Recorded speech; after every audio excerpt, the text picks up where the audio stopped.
Queridos, então nós vamos dar continuidade nos nossos estudos, né? Nós estamos estudando a revista História de Israel, dos patriarcas aos juízes, né? Então hoje nós finalizamos aí uma etapa. Na próxima semana nós vamos começar a Era dos Juízes. E hoje nós trabalharemos a questão de Josué, né? A herança das tribos. A aula passada, o pastor Adalberto trabalhou Josué, a conquista da terra. E hoje nós vamos falar um pouquinho dessas heranças, né? E tentar resolver aí os casos que a revista traz para nós, os casos especiais também. Então, creio que você já deu uma estudada durante a semana e você vai poder falar mais do que eu, certo? Posso perguntar, não posso? Então, vou perguntar. Mas antes de tudo, nós vamos orar ao Senhor, agradecer a Ele por esse tempo aqui, mais uma vez, colocando mais uma vez a nossa vida diante do Senhor. Pediu Isaías para nos conduzir em oração, Isaías.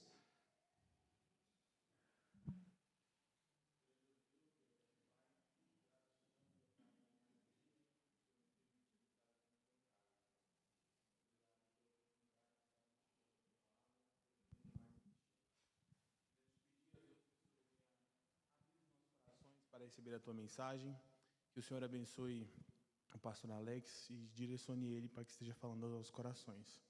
É o que nós te pedimos. Em nome de Jesus, amém. Amém, amém. Vamos abrir então nossa Bíblia no texto básico aí, que é de Números, capítulo 18. Números 18, versículo de 8 a 32.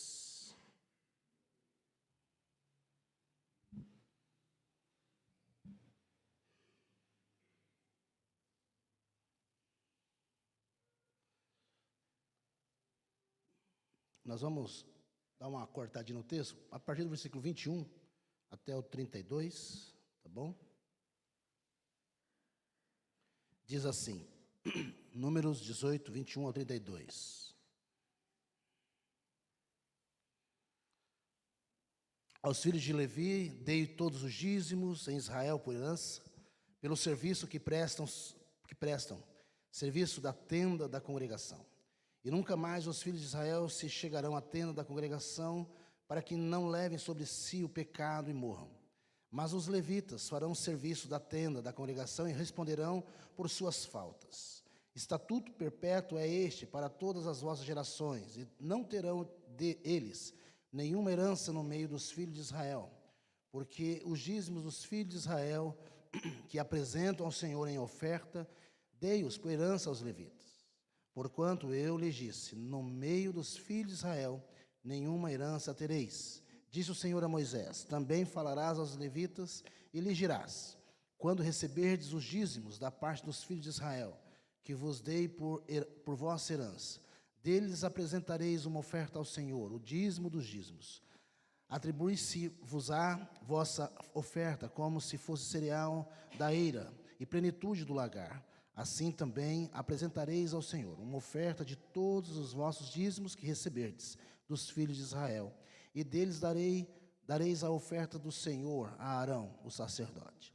De todas as vossas dádivas apresentareis toda a oferta do Senhor, do melhor deles, a parte que lhes é sagrada. Portanto, lhes dirás, quando oferecerdes o melhor que há nos dízimos, o restante destes, como se fosse produto da eira e produto do lagar, se contará aos levitas. Comê-lo-eis em todo lugar, vós e a vossa casa, porque é a vossa recompensa pelo vosso serviço na tenda da congregação, pelo que não levareis sobre vós o pecado, quando deles ofereceres o melhor, e não profanareis as coisas sagradas dos filhos de Israel, para que não morrais. Aqui nós temos aí em relação aos levitas, né? E convido você a abrir a sua Bíblia também agora em Efésios, capítulo 1, versículo 13 em diante. Efésios 1. capítulo 1, versículo 3 em diante. Diz assim, nós vamos fazer esse texto, a leitura alternada, tá? Eu vou ler o versículo 3 e os irmãos o 4, e aí sucessivamente até o versículo 14. Efésios 1, versículo 3 diz assim: Bendito Deus e Pai de nosso Senhor Jesus Cristo, que nos tem abençoado com toda sorte de bênção espiritual nas regiões celestiais em Cristo.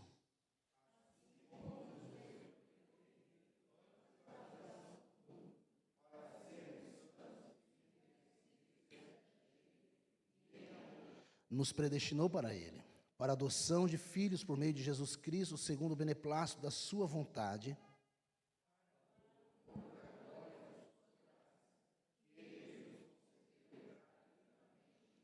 no qual temos a redenção pelo seu sangue, a remissão dos pecados, segundo a riqueza da sua graça.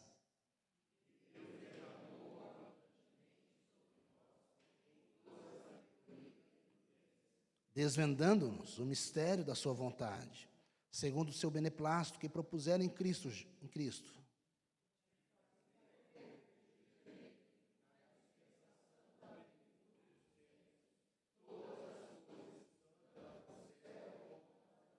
Nele digo, no qual fomos também feitos herança, predestinados segundo o propósito daquele que faz todas as coisas conforme o conselho da sua vontade.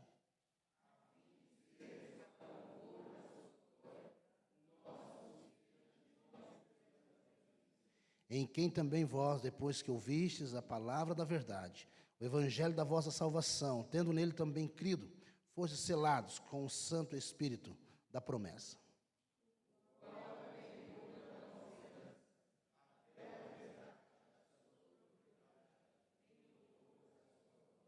Amém. Até aí. Então nós lemos textos que falam sobre herança, sobre aquilo que Deus deu ao seu povo. E como introdução, nós temos aí na nossa revista falando sobre a questão da herança, né? Que a herança é uma parte. O slide está pronto? Tá? Pode pôr aí a primeira aí. A herança, né, é um aspecto fundamental da vida quando nós olhamos para o Antigo Testamento. Então, a herança é algo fundamental. O povo de Israel caminhou, né, diante de uma promessa de Deus. E a promessa de Deus era alcançar Canaã. E se nós olharmos Canaã, o que significa Canaã para nós? Canaã é o melhor de Deus para nós. É o melhor de Deus para nós. A terra de Canaã é o lugar onde nós podemos viver o máximo, o melhor da nossa vida. Porque a terra que mana leite e mel é a terra que Deus deu para nós, é a terra que Deus preparou para nós, é o lugar que Deus quer que nós estejamos. Canaã é herança nossa. Só que o povo falhou nessa herança. O povo caminhou com dificuldade, né? Nós vamos ver aqui daqui a pouco essas dificuldades. Caminhou com dificuldade. E até hoje nós caminhamos com dificuldade para Canaã celestial, que é o melhor de Deus para nós. É o melhor que Deus tem para nós. Então, herança é algo importante, fundamental, básico, né? Então, tudo envolvia, essa herança estava envolvida aí. O texto, a introdução fala para nós. Então, essa terra prometida para nós. E esta é a ideia, que Deus usa Canaã para figurar algo espiritual. Então, nós entendemos que quando o povo de Israel caminha para Canaã, eles estão caminhando para Canaã física, sim, mas ali esta ideia representava uma ideia muito maior, que é a vida espiritual, a herança espiritual que nós temos. Que nós lemos aqui na carta de Efésios, capítulo 1, versículo 3 em diante. Deus nos escolheu antes da fundação do mundo para sermos santos e irrepreensíveis. Ele nos amou, Cristo morreu por nós. E hoje nós temos uma segurança, uma certeza e um penhor que se chama Espírito Santo, que consumará essa obra, nos levará até o final. Então, dessa mesma perspectiva de fé que eles tiveram para caminhar para Canaã, é essa mesma perspectiva de fé que nós temos também hoje para caminhar até quando o Senhor nos chamar. Bom, então é nessa perspectiva. Então o livro, pode colocar para mim, o livro de Josué, nós podemos dividir ele pelo menos aí em duas partes, né, a grosso modo, em duas partes. Ali, ó, fosse lá, isso é o texto que nós lemos, né? Pode passar. Nós podemos dividir em duas partes. Pode colocar esse slide todo aí para nós. Isso. A primeira parte é uma narrativa histórica, né? Então nos conta como esta história aconteceu, como a conquista se deu. A segunda parte, como foram as divisões da terra, as cidades de refúgio e a questão das terras e com quem ficou cada região. Então, basicamente, nós temos essa história, essa narrativa no livro de Josué. E essa segunda parte é o que nós vamos trabalhar um pouco aqui na proposta dessas heranças, né? Então, nós vamos caminhar um pouquinho, talvez voltando lá no capítulo 13, caminhando até o capítulo 19, abordando essa herança já concluída. Tentar responder aqui algumas questões que são levantadas na nossa revista, né? Aí, como no capítulo 14, quando nós temos a inserção de Caleb, clamando pela posse da terra que havia sido prometida a ele, né? A Caleb. Então, veremos também a questão de José, que não herdou terra, e quem herdou a terra no lugar de José. Então, nós vamos tentar caminhar nessa proposta que a revista traz para nós aí. Então, Josué 13, eu gostaria que você pudesse abrir lá no livro de Josué, capítulo 13.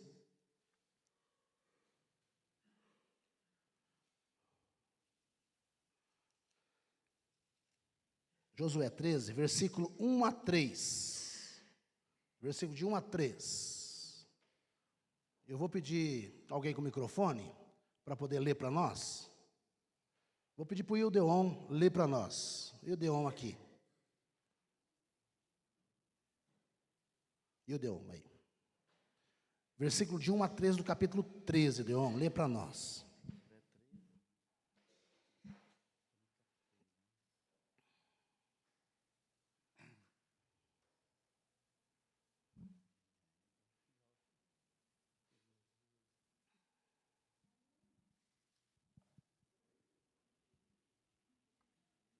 Josué 13, de 1 a 3.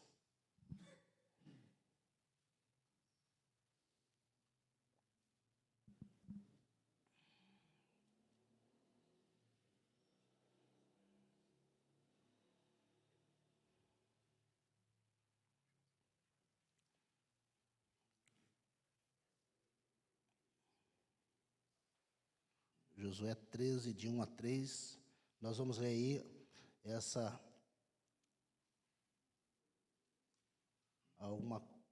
algo relacionado aí a Josué. Era, porém, Josué já velho, entrando em dias, e disse-lhe o Senhor: já estás velho, entrando em dias, e ainda muitíssima terra ficou para possuir.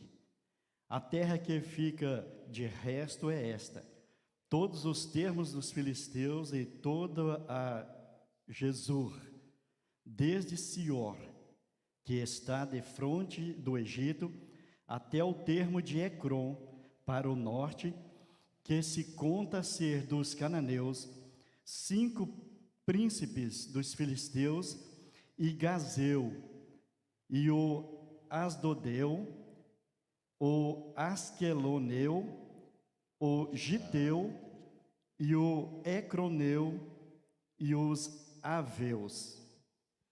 Amém. Até aí. Então, o texto vai trazer para nós algumas informações importantes. Ainda há muita terra para ser conquistada. Ainda há muita terra para ser conquistada. Informações interessantes aqui é que Josué já era um homem idoso. Já era um homem idoso. Então, alguns comentaristas vão trazer aqui a média, mais ou menos, que ele deveria ter aqui 90 anos. 90 anos de idade.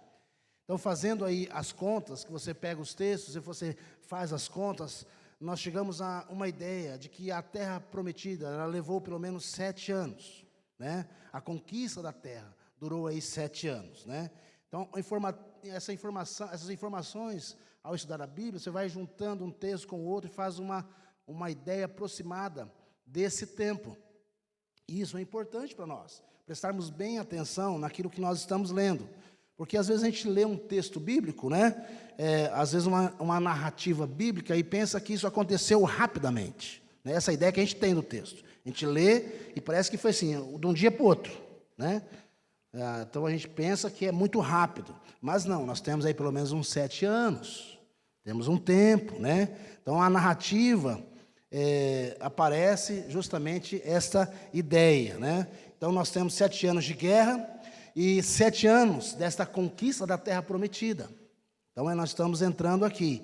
E outra informação importante aqui é que o texto, né, o autor aqui, ele mostra para nós uma figura de linguagem, né? Ele vai dizer aqui, esta é a terra ainda não conquistada, todas as regiões, né? No versículo 1, ele diz assim, entrado em dias e ainda muitíssima terra ficou para possuir, muitíssimo. Então ele usa uma figura de linguagem aqui, né? Geralmente o autor de Josué, ele usa esses exageros, né? Nesses capítulos que nós vemos, mostrando para nós aqui que o povo de Israel e o povo de Josué conquistaram toda a terra, mas ainda há muitíssima. Conquistaram toda a terra? Não conquistaram toda a terra, porque havia muita terra para ser conquistada ainda. Então o texto vai falar assim, olha, conquistaram toda a terra. Não. Há muitíssima terra para ser conquistada, né? Então no capítulo 14, nós vamos ver justamente que há muito a ser ainda conquistado, há muita coisa ainda para eles poderem tomar posse como herança, e é assim que eles vão caminhar, né, conquistando cada espaço. E agora, o que nós temos nesse momento aqui da nossa lição, é que a grande guerra, ela já passou, que foram a conquista das grandes cidades. Ela já passou, ela já se deu, as grandes fortalezas aqui. E Josué, então, está comandando o povo e comandando todo o seu exército. E até então, a batalha era feita com um único povo, né? Todos conquistando, todos batalhando. A partir do momento das divisões dessa herança, cada tribo vai conquistar a sua terra. Cada tribo vai conquistar a sua terra. Então, cada tribo ficará responsável pela conquista da sua terra. E Deus promete, Deus faz promessas a ele, né? Que daria essa terra por herança. E Deus mesmo expulsaria os povos daquelas terras. Então, aqui nós temos um ato de fé. Essa conquista é um ato de fé na promessa de Deus, né? Então, quando nós vamos ler aí, percebendo aqui essa ideia de que é um ato de fé e essa conquista ela vai se dando, só que a gente pensa, talvez, que ao ler o livro, por exemplo, nós vamos ler o livro de Juízes, essa conquista ela não se deu completamente do jeito que deveria ser. Essa conquista ela não foi plena. Essas conquistas, elas ficaram deficitárias, elas não foram concluídas como deveria ser. Então a gente vê um mapa das 12 tribos, nós vemos elas totalmente certinho, não é? Tudo certinho, as 12 tribos ali, tudo certinho, cada um no seu lugar, tudo arrumadinho. Só que essa era a ideia, era para ser isso, dessa forma mesmo, né? Então, quando nós lemos o livro de Juízes, nós vamos perceber o seguinte, que essa conquista não é feita completamente, e nós vamos ver por que não é feita, porque o povo vai desobedecendo a Deus. O povo vai caminhando e pecando, né? Então o povo cai na idolatria. Então o povo ele é oprimido. O povo é oprimido pelos povos, né? E essa conquista nunca foi feita completamente de verdade, por falta de obediência e por falta de fé. Então, se nós olharmos para o livro de Juízes, nós vamos ver que Israel começou a viver agora um ciclo de pecado. É um ciclo vicioso de pecado. E aí nós podemos entender por que às vezes nós não rompemos na nossa vida espiritual. Por causa do ciclo vicioso do pecado. que se não é tratado no nosso coração, na nossa vida, a gente não conquista a terra de Canaã. A gente não avança. Por que você fica falando assim, estou rodeando no meio do toco, estou rodeando? Às vezes pode ser pecado na nossa vida, pecado de idolatria no nosso coração. Então o livro de Juízes nos mostra claramente o ciclo vicioso do pecado, onde o povo está bem com Deus, depois o povo desobedece, cai na mão dos... é oprimido pelas nações ali, né? Aí o povo chora, se arrepende por quê? Porque pegaram eles, porque se não tivesse pegado, eles estavam no pecado até aquele momento, né? Não é assim? Às vezes a gente se arrepende, não é porque a gente está arrependido com a tristeza de Deus. Às vezes a gente está arrependido com a tristeza do mundo, do homem, que é que você foi pego na botija. Aí você se arrepende. E era isso que acontecia com Israel.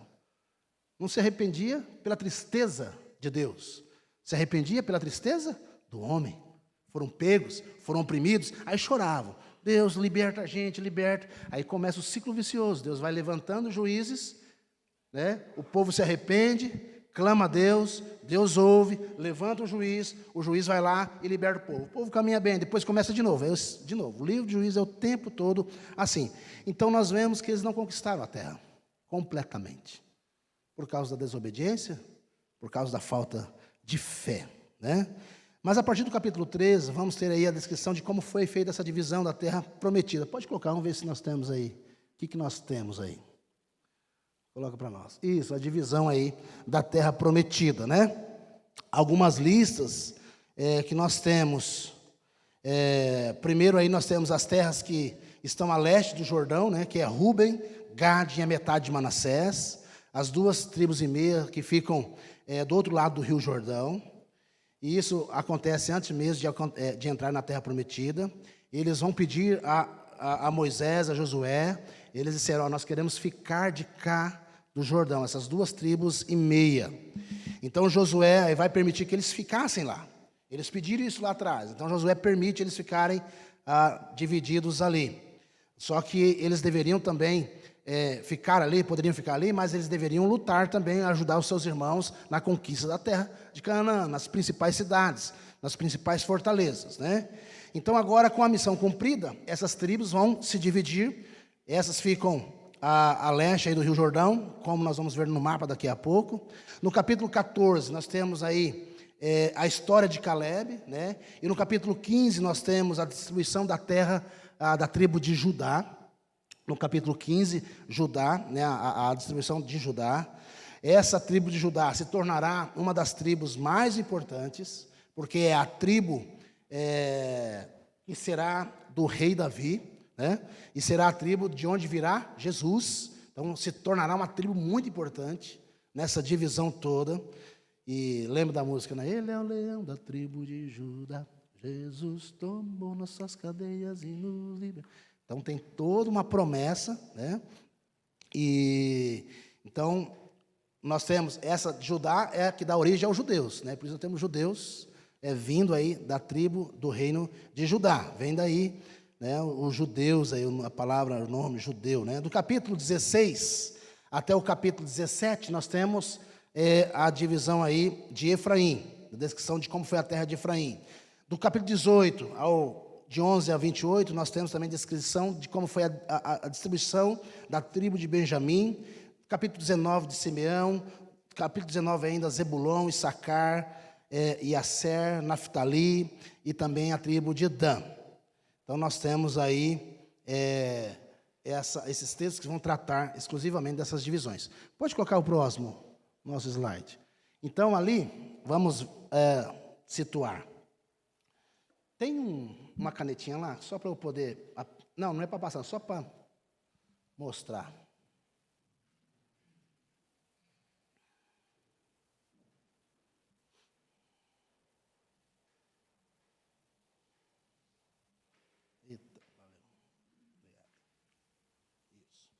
Então, nós, ao caminharmos aqui, a leste do Rio do Jordão, então nós temos aqui, ó, Manassés, Gade e Ruben, certo? Aqui, nós temos aqui, o que é aqui? Esse lago aqui, da Galileia, não é isso? Mar da Galileia. descendo aqui é o Rio Jordão, não é isso? Descendo aqui é o Rio Jordão. E descendo aqui nós temos o Mar Morto. Então essas tribos não entraram aqui e ajudaram a conquistar, mas eles pediram para ficar desse lado de cá. Mais acima nós temos a tribo de Asser, Naftali, nós temos a tribo de Zebulon, de Issacar, a outra tribo, metade de Manassés, Efraim, Dan, Benjamim, a tribo de Judá, ocupa um espaço grande, e a tribo de Simeão. Então nós temos aí a descrição das 12 tribos, descritas no livro de Josué, tá? No livro de Josué aí. Essas seriam as fronteiras. Essas seriam aí as fronteiras. Só que na prática não ficou exatamente assim, né? Nós temos a ideia perfeita, né? Tudo aí, onde cada tribo estaria sendo cada estado, né? O seu governo e assim por diante. Mas não tivemos isso. Não foi isso que aconteceu. E era uma promessa, era uma herança, tudo, né? O Josué, ele divide essas terras, né? Essas tribos, cada um com a sua responsabilidade de conquistar, e assim por diante. Essas 12 tribos, elas vêm de onde? De onde? Por que essas 12 tribos? Tradicionalmente, as 12 tribos são os 12 filhos de Jacó, né? Tradicionalmente, nós entendemos assim. E eram realmente essas comunidades tribais, né? Onde cada tribo tinha o seu ancião, tinha o seu líder ali, talvez não uma liderança forte como a de Josué, né? E de Moisés, por exemplo, mas a ideia é que depois da morte de Josué, essa turma fica um pouco sem liderança, né? Ela fica um pouco sem liderança. Então, o que nós temos aqui gente, essa terra aqui é de vocês. Conquistem. Essa terra o Senhor deu para vocês. Então, vão lá e tomem posse, né? Tomem posse. Havia normas para para ser feito isso. Havia Números capítulo 26, nós temos isso, né? E assim por diante. Deus, ele ia separando essas tribos, né? Foi dando cada um ali.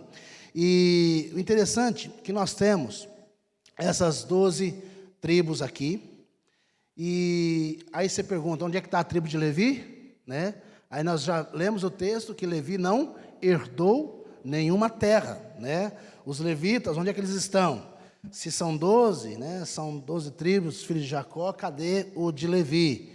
E aí entra algumas curiosidades que a Bíblia, na Bíblia nós vamos ver aí algumas ideias, e uma delas é o seguinte: parece que você pega na lista de Josué, a tribo de Levi não aparece, e não aparece mesmo, né? Porque Levi, de acordo com a lei, não herdaria terra. Levitas responsáveis exclusivamente pelo serviço litúrgico,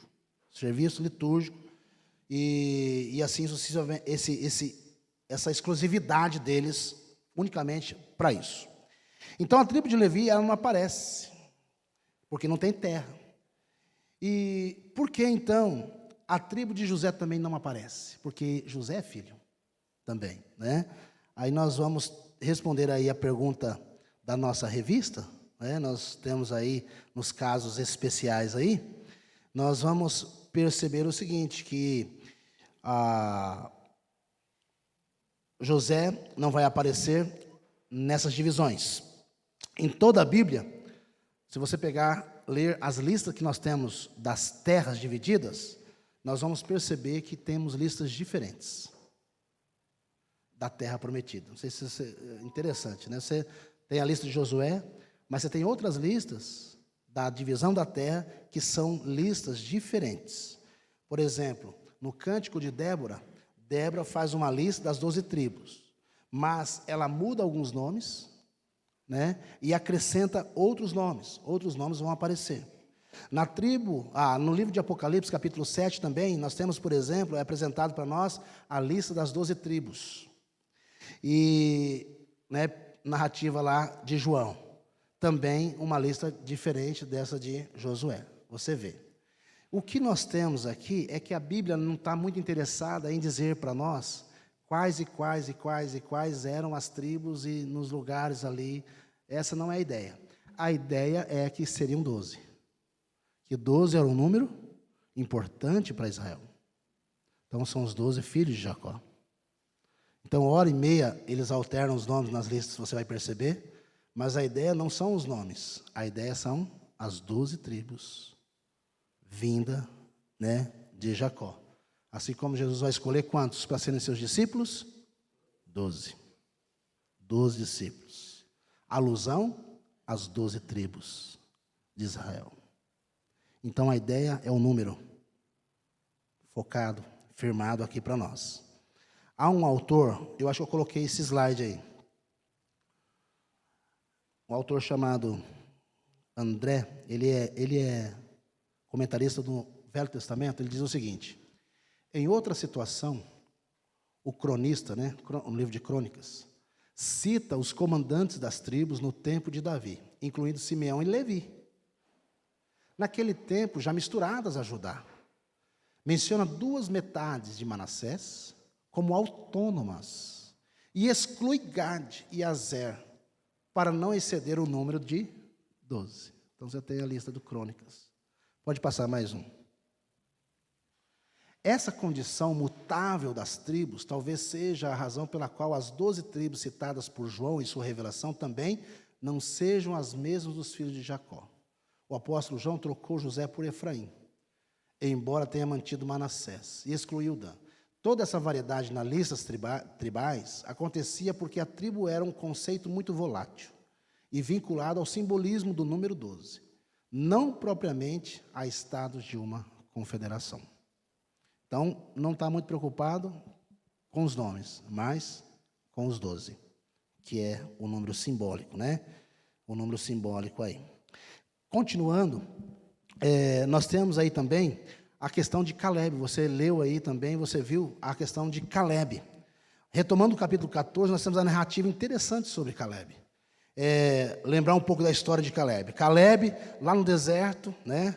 Quando o povo na terra, caminhando, indo para a terra prometida, Moisés separa quantos homens? 12. 12 homens. E eles vão espiar a terra. Eles vão espiar a terra. Então, Caleb e Josué estavam entre esses homens. E eles, então, vão descer lá. E todos esses 12 enviados com uma única missão. É de espionarem a terra, né? Olharem e verem também o Monte Hebron, a partir do o Monte Hebron também. Então, eles estavam indo nessa direção. E esse é um importante detalhe desse Monte Hebron, né? Importante nessa ida deles para espionar. Josué e Caleb estavam lá espionando. Eles foram lá. Então, quando os espias eles retornam, eles vão dar relatórios. Então, Josué, Caleb, eles disseram assim: olha, com fé em Deus, olha que interessante. Com fé em Deus, nós vamos conquistar, porque é uma promessa de Deus. É uma promessa de Deus. Preste bem atenção no relatório de Caleb, especialmente de Caleb. Herança de Deus, fé, sabe? Fé na promessa. Daqui a pouco nós vamos falar um pouquinho mais de Caleb. Então, os outros 10 ficaram com medo. Os outros 10, eles tiveram medo porque a terra de Canaã era bem fortificada. Era uma terra que possuía homens valentes, guerreiros, gigantes. Então, era difícil mesmo.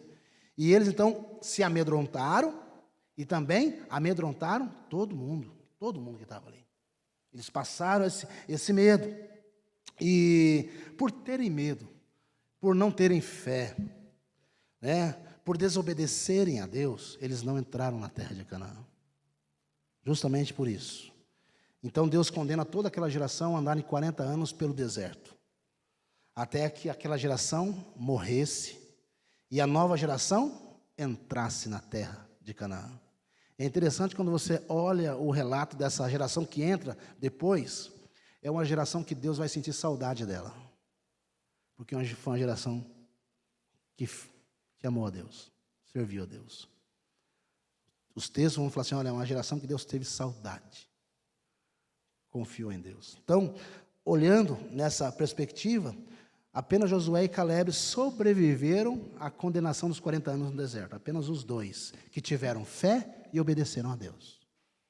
Mesmo contrariando, os 10 contrariando, né? Mas eles foram fiéis, firmes, penaram nos 40 anos, sobreviveram, né? E porque eles foram fiéis a Deus, Deus permitiu que eles pudessem entrar na terra prometida. Josué então torna-se líder de Israel. Olha aí, um homem de fé, ele torna-se líder em Israel. Calebe vai desaparecer. Você vai ver que Calebe ele vai sumir do cenário aqui, né? Josué ele vai tomar a posição de líder.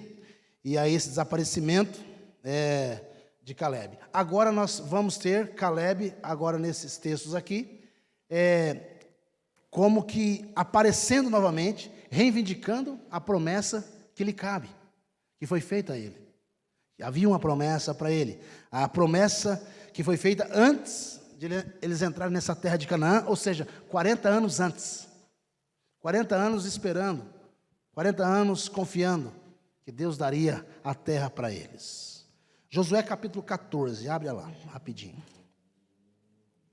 Versículos 6 a 9.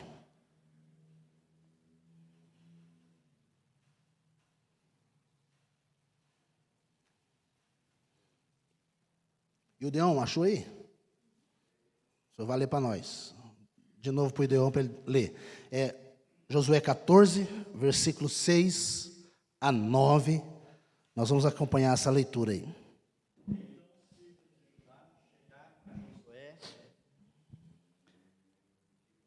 Então os filhos de Judá chegaram a Josué em Gilgai, e Calebe, filho de Zefoné, o Quenezeu, lhe disse: Tu sabes a palavra que o Senhor falou a Moisés, homem de Deus, em Gades Barneia, por causa de mim e de ti. Da idade de 40 anos era eu, quando Moisés, servo do Senhor, me enviou a Gades Barneia a espiar a terra, e eu lhe trouxe resposta como sentia no meu coração.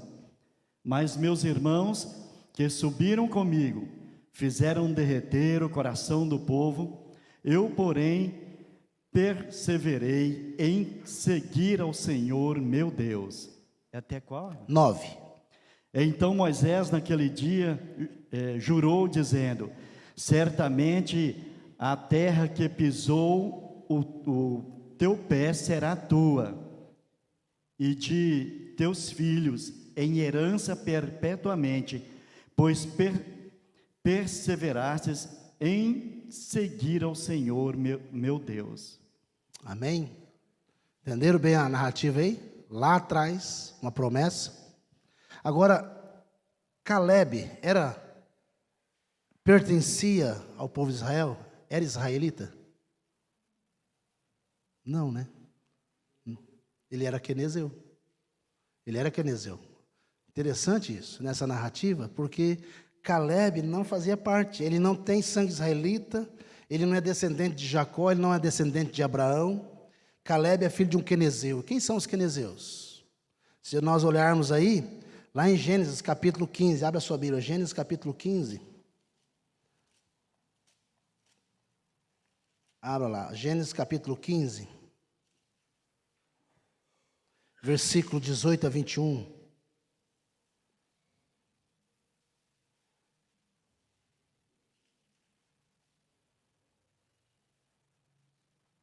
Diz assim: naquele mesmo dia fez o Senhor aliança com Abraão dizendo: a tua descendência dei esta terra, desde o rio do Egito até o grande rio Eufrates. O Queneu, olha aí, o Quenezeu, o Cadmoeu, o Eteu, o Ferezeu, os Refaíns. Então aí, nós temos aí o Amorreu, o Cananeu, o Girgazeu e o Jebuseu. Então nós percebemos que Calebe não fazia parte do povo de Deus. Ele não fazia parte, né? Vamos vendo então que essa terra estava ocupada aí por esse povo quenezeu, e de quem Calebe ele é descendente, povos que habitavam a terra prometida. Então nós não sabemos como é que Calebe foi parar lá no Egito. Não temos não tem uma narrativa mostrando como Caleb foi parar lá no Egito. Nós não sabemos como ele foi parar. Provavelmente, o seu povo se tornaram escravos também do Egito, naquela situação que teve no Egito também, foram levados cativos para lá. De alguma forma. Então, os pais de Caleb provavelmente conheceram os israelitas no Egito. Conheceram eles ali. E eles creram em Deus. No Deus de Israel. E agora nós temos aqui essa narrativa bonita, onde fala que Caleb foi o quê? Incluído dentro do povo de Deus. Que não era povo, mas agora, alguma ideia que traz para você na sua cabeça? Lembra lá quando Paulo vai tratar gentios? Gentinha, esse é o termo, né? Gentios é gentinha, povinho, esse povinho aí que não é judeu, que não é circuncidado. Esse povinho é a gente, que fomos incluídos da mesma forma como Caleb foi, como Raabe foi, no meio do povo de Deus, pela graça de Deus. Nós estamos aqui pela graça de Deus. Não é mérito, não é favor, é graça de Jesus sobre a nossa vida. Não é porque nós somos presbiterianos, terceira, quarta geração, não tem nada a ver isso. Se for e não tiver fé em Deus, vai para o inferno do mesmo jeito presbiteriano.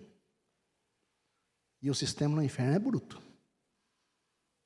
Mas é o coração convertido a Jesus. Coração convertido a Jesus. Então, diante desse fato, irmãos, nós vemos que a conquista não é conquista por xenofobia, um povo que domina sobre o outro. Não é.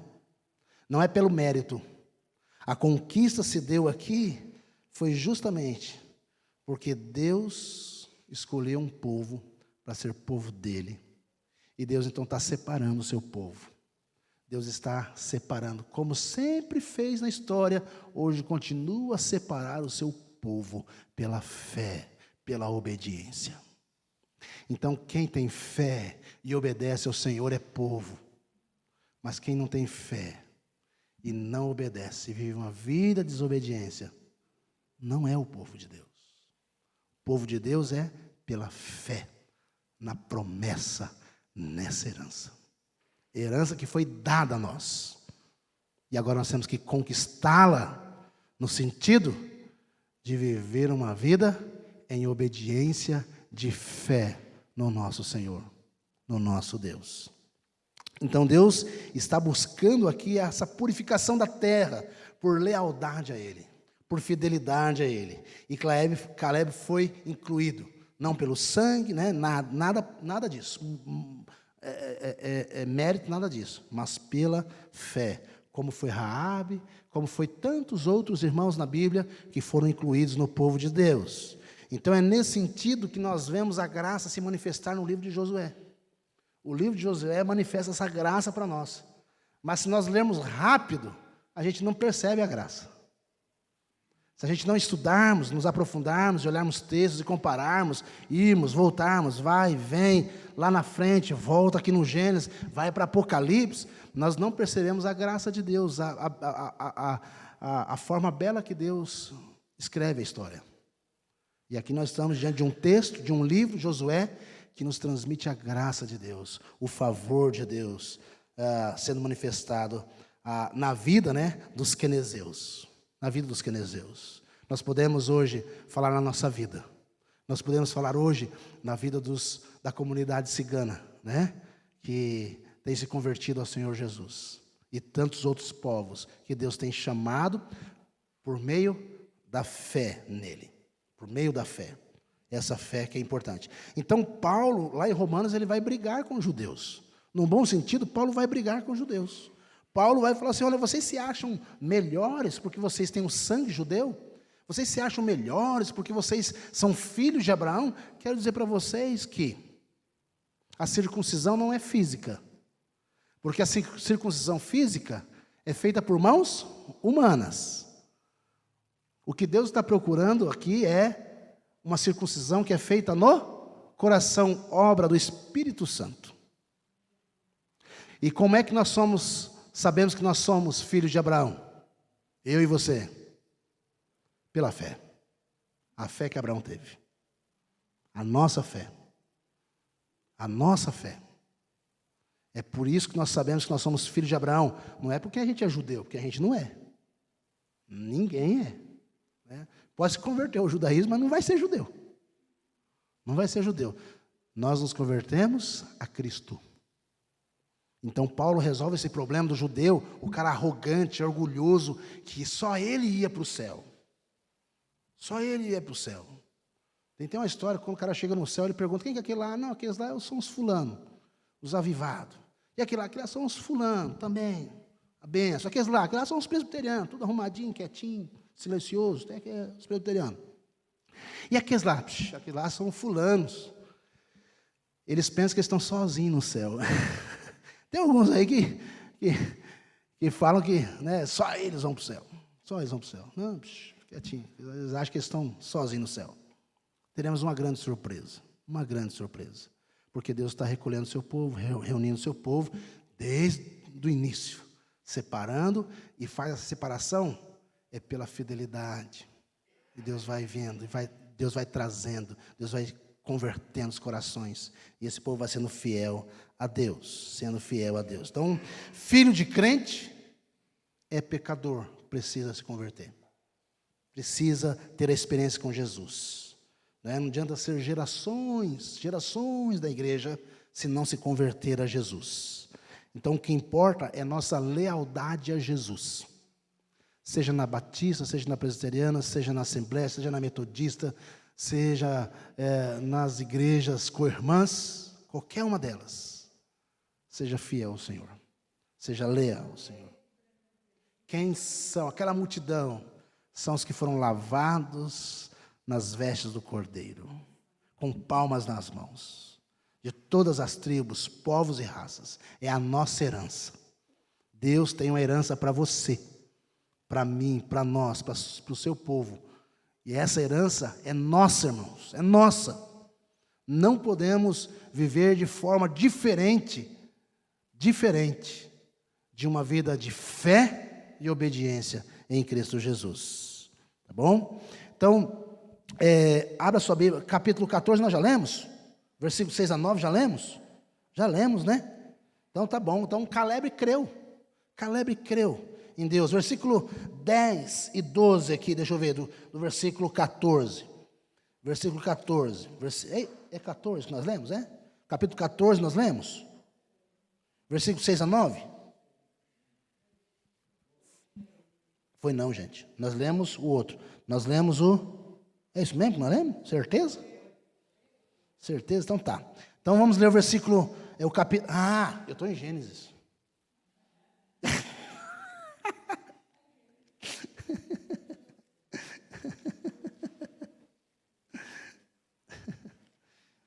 Eu não vou achar nunca, né? Vou teimar com vocês. Versículo 9 nós lemos, versículo 10 e versículo 11 e 12, diz assim, do capítulo 14 de Josué. Eis agora o Senhor me conservou em vida, olha o testemunho de Josué, em vida, como prometeu, 45 anos, desde que o Senhor falou esta palavra a Moisés, andando Israel ainda no deserto, e já agora sou de 85 anos, estou forte ainda hoje, como no dia em que Moisés me enviou. Qual era a minha força naquele dia? Tal ainda agora para o combate, tanto para sair a ele, como para voltar. Agora, pois, dá-me este monte, de que o Senhor falou naquele dia, pois naquele dia ouviste que lá estavam os aniquins, e grandes e fortes cidades. O Senhor, porventura, estará comigo, para os desapossar, como prometeu. Olha que fé. Caleb. Caleb. Está vendo? A fé de Caleb. Ele, 85 anos, ele falou, pai, eu estou pronto para guerrear. Estou pronto, pode me mandar para lá, porque eu vou, né? E a ideia aqui, ele está pedindo é a região da onde? Do Monte Hebrom. O monte é bom para ele. Essa porção de terra, né? Então, Caleb reivindica o seu direito. que é prometido a ele. Deixa-me ir para lá, conquistar. Sabe de quem que me faz lembrar a história de Caleb? Não igualzinho, porque Caleb parece que criou o tempo todo, mas a história de Moisés, quando Deus chama Moisés. Deus chama Moisés, o que Moisés fala? Vou não. Chama Moisés, rapaz, vem cá. Eu não vou nesse negócio aí não, está difícil, é complicado. Moisés, então, é levado ao Senhor, e ele fala assim, então eu vou. Ele vai meio assim, né? Meio não crendo. Ele sabia quem era Deus, conhecia ali, mas ele vai com muita dificuldade. Uma dificuldade para entrar e vai. Mas é interessante que lá no final da vida de Moisés, eu esqueci o texto, mas Moisés é levado ao monte, Deus fala, né? Olha a terra, contempla a terra, Moisés. Ele contempla. Provavelmente, assim, numa euforia muito grande, Deus e ele, um momento de uma presença real de Deus, uma presença plena de Deus ali, ele olha para a terra. E Deus fala o que para ele? Contempla, mas você não vai entrar. Meu Deus. E aí Moisés faz algo ali, Senhor, deixa eu entrar. Naquele momento eu tenho por mim que Moisés falou assim, agora eu creio, Senhor. Agora eu creio. Eu sei que o Senhor pode fazer. E Deus fala, não, agora não. Eu já levantei outro que vai te substituir. A gente acha que a gente é insubstituível. Não. No final da missão, Deus levanta outro. Deus levanta os seus. Quem perde, às vezes, nessa substituição é nós, porque nós deixamos de crer em muitos momentos em Deus. Deixamos de crer na fidelidade, na promessa de Deus. Deixamos de crer e perdemos. É a mesma coisa quando o esposo e a esposa dormem brigado. Não pode. Porque deixou de viver aquele momento. Porque aquilo lá não volta mais. O dia de briga foi, não volta mais. Você vai se reconciliar. Mas aquilo lá você perdeu. Você deveria estar junto. Perdeu. Comparação fraca. Mas é isso, o nosso casamento com o Senhor. Deixa para amanhã, deixa para depois. Não, é hoje. Tomar posse, viver intensamente o que a Bíblia diz para nós vivermos. Então Caleb está reivindicando um direito. E ele, ao exemplo de Moisés agora, olhando tudo, né? Eu quero conquistar, deixe-me conquistar, eu vou conquistar. Ele tinha força, ele cria na promessa de Deus. Queridos, quero caminhar para o final. Versículo 13 aqui do texto diz assim, Josué o abençoou e deu a Caleb, filho de Jefoné, Hebrom em herança. Hebrom em herança. Você sabe quem está lá em Hebrom? Enterrado? Importante na história, monte de Hebrom, lugar onde Abraão cobra um pedaço, enterra a sua esposa, é enterrado também. Ele queria aquele espaço e Josué honrou. Fidelidade a Deus, fidelidade ao Senhor. Deus deu a ele. E aí o texto fala que abençoou, né? Deu a Caleb, filho de Jefoné, o quenezeu. 14, portanto, Hebrom passou a ser de Caleb, filho de Jefoné, o quenezeu, em herança até o dia de hoje, visto que perseverara em seguir o Senhor, Deus de Israel. Perseverar aqui é seguir fielmente, integralmente, de alma, de toda a vida, gastando a vida naquilo que era do Senhor, de alma, de todo o coração, de todo entendimento. Essa é a ideia, que ele seguiu fielmente ao Senhor. Um homem que viveu, né, o poder de Deus, viveu a mão pesada de Deus também, no deserto, mas viu que em tudo isso, o soberano era com ele, e que tudo que estava acontecendo era real, verdadeiro, para o povo de Israel. Nós podemos aprender muitas coisas, né, com Caleb. Nós podemos crer que nós devemos e podemos crer nas promessas de Deus para a nossa vida. Crer na promessa de Deus. E aí você me pergunta, Senhor, quais são as promessas de Deus para nós hoje? E aí você tem aí no final da lição, lá na última parte da lição, nós temos a nossa herança. A herança que nós temos relatado aqui é a graça pela qual nós estamos inseridos. A promessa de Deus é uma herança na qual nós fomos inseridos. Romanos capítulo 5. Justificados, pois mediante a fé temos paz com Deus. Temos paz, nós somos inseridos num relacionamento de graça. Antes era um relacionamento de oposição com Deus, né? Não queríamos nada com Deus, uma aversão a Deus. Mas Cristo entra na história e Ele muda todo esse contexto de guerra. E Ele introduz a sua paz no nosso coração. E a paz, a guerra aqui, não é guerra que nós podemos travar um com o outro. Também essa acaba. Mas a ideia é de uma paz de espírito na alma, que apazigua o nosso coração. Essa paz que somente Deus pode dar. Essa justificação que somente Deus pode dar. E somente pode ter aquele que confessa Jesus como Senhor e Salvador da sua vida. É uma paz diferente. É uma paz sobrenatural. Semana conversando com uma sobrinha que estava em casa, e ela falou assim, olha Alex, no meu ciclo de relacionamento lá, assim, é difícil, porque o pessoal não é crente, e eu estou com uma dificuldade. E ela está assim, tá muitos anos já assim, longe da igreja. Eu falo, vocês têm que voltar e tudo, né? Ela falou assim, olha, interessante, a gente não ouve ninguém, né? O ciclo de relacionamento deles é outro. Ninguém da igreja. Ela falou, eu sinto uma vontade de ir para a igreja, eu quero ir para a igreja. E eu me posiciono no meu grupo de relacionamento como cristã. Então, as minhas ideias não batem com as das meninas, e elas falam que eu sou meia ultrapassada, careta, ou que eu sou muito perfeita. Eu falei, não é que eu sou perfeita, eu só acho que as coisas têm que ser certas, né? E aí eu falei assim, geralmente esse pessoal anda nesse sistema, dessa cultura, e ele vai. Mas o dia que a barriga deles dói, que o casamento não vai bem, quem é que eles procuram?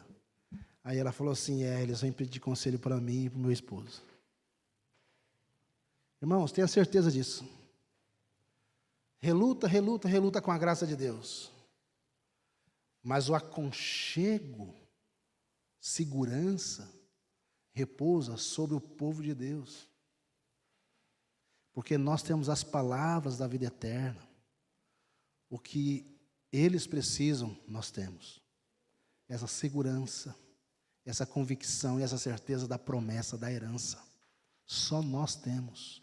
E nós precisamos de valorizar essa esperança e essa herança que nós temos. Valorizar. Refletir nela. E estudar a Bíblia na perspectiva da promessa e da herança. Eu sei que você está cansado de eu falar, mas da carta aos Efésios, mas é a carta que para mim é o resumo de toda a Bíblia aqui.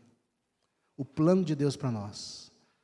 Carta aos Efésios, bendito Pai de nós lemos aqui. Bendito Pai de nosso Senhor Jesus Cristo, que nos tem abençoado.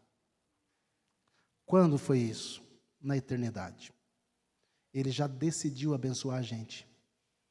Ele já decidiu derramar sobre nós a graça, a bondade, a sua bênção, tudo sobre nós. Isso aí é uma decisão dele, que independe de você querer ou não. Ele já decidiu. Agora, é claro que eu posso me privar das bênçãos de Deus, vivendo uma vida de desobediência, sem fé, uma vida desvairada, apenas sendo a minha cabeça o meu guia. Você pode viver assim, mas aí é uma vida frustrada, sem satisfação. É uma vida sem preenchimento, sem certeza. E nós falamos isso porque é nos momentos mais difíceis da nossa vida que nós permanecemos de pé, por causa da fé em Jesus. Porque nós sabemos em quem temos crido. Nós sabemos para onde nós vamos. Nós sabemos de onde viemos. Sabemos para onde vamos. Temos a Bíblia como a nossa bússola que garante essa promessa. E nós já vimos relatos. Se você for analisar, você vai se surpreender de tantas coisas que o Senhor fez. E Ele continua fazendo na sua casa, na sua família. Reflita e veja. A sua família é uma bênção do Senhor. É guardada pelo Senhor. É amada pelo Senhor. É sustentada pelo Senhor por causa da promessa. E eu gosto do texto linkado com Efésios, é o Salmo 23. Bondade e misericórdia certamente me seguirão todos os dias da minha vida. Não é eu que corro atrás da bênção. Você pode até fazer propósitos com Deus, né? Propósitos, vou fazer isso, Senhor, buscando, Senhor, um jejum, assim por diante. Mas não é para buscar o favor de Deus, porque se você crê nele, bondade, misericórdia, certamente me seguirão todos os dias da minha vida. O que nós precisamos, é claro que o jejum, ele fortalece e precisa ser feito, devemos fazer. O que nós precisamos é obedecer e ser fiel, é isso. Obedecer e ser fiel a Deus. Eu falo isso para mim. Eu preciso ser obediente e fiel a Deus. Ah, pastor, o senhor não é? Eu tento.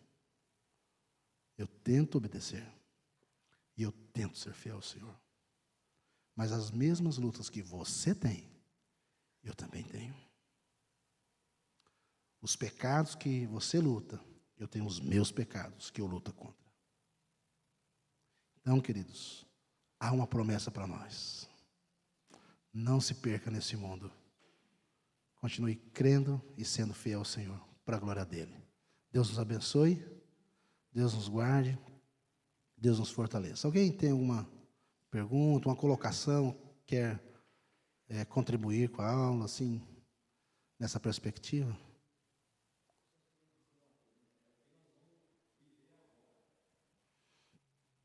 Como viveremos? Exatamente, baseado nessa... Sim, Altair?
Verdade.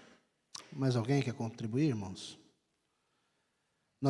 Eu quero orar nesse instante, né? E finalizando aqui, para que você possa ler o capítulo 1 de Efésios, especialmente agora, versículo 15 a 18, a 23, perdão, onde nós temos aí uma oração que Paulo faz, para que nós entendamos esse plano de Deus, para que nós compreendamos o grande amor de Deus e para que aconteça um avivamento no nosso coração, de forma especial, que Ele possa desvendar os nossos olhos, para que nós possamos ver esse plano na nossa vida, essa herança na nossa vida.